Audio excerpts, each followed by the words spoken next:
Hi, Linda Bowen here from StampingWithLinda.com, your cardiologist since 1997, helping you create cards from the heart.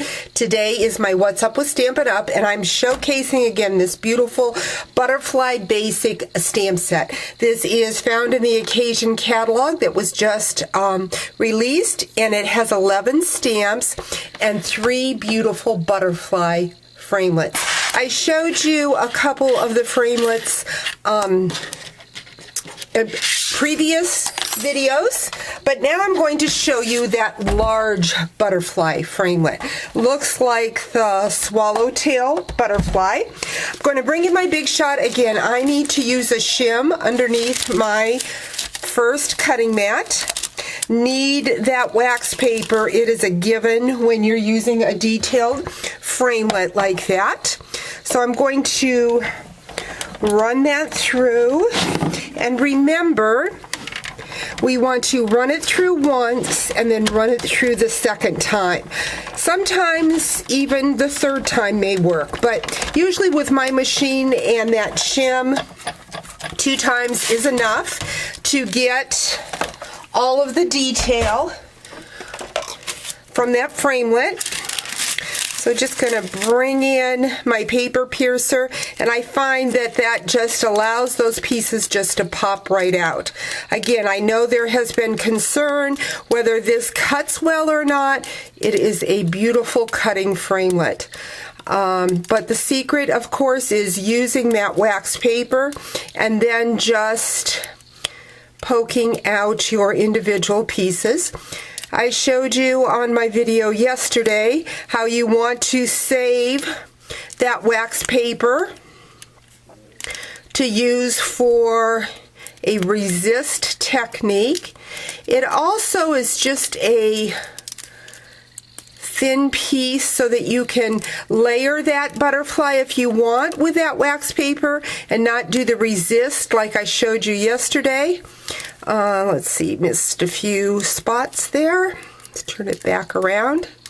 Does make a difference that you poke through from the front. So I think I've got them all now. And now I'm just going to go into those little dots and help push that out. So again, the wax paper is great for wax paper resist, but also great for putting behind your butterfly like so, for another layer, or on top of. But I want to show you what I did. I took a piece of our watercolor paper, used the negative image and traced around onto the watercolor paper. And so I have an image that looks like so. What I'm going to bring in now is my grit paper, a paper towel.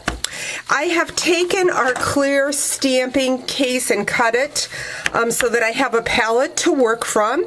I'm using my Daffodil Delight, Tangelo Twist, and Tangerine Tango re-inkers. Next, what I'm going to do is use my aqua painter. So I'm going to take that watercolor butterfly, and I want to dilute that down, and I'm just going to go in and add some of the Daffodil Delight. You want it pretty bold. I'm going to go in with my orange. Maybe a little bit too bold there. And no rhyme nor reason. Now you could take your image that you cut out with the framelit and put that over top of to see where you're adding the color if you want to add more orange around. But I don't think that there's any rhyme nor reason. Watercolor paper just allows you to watercolor those images out.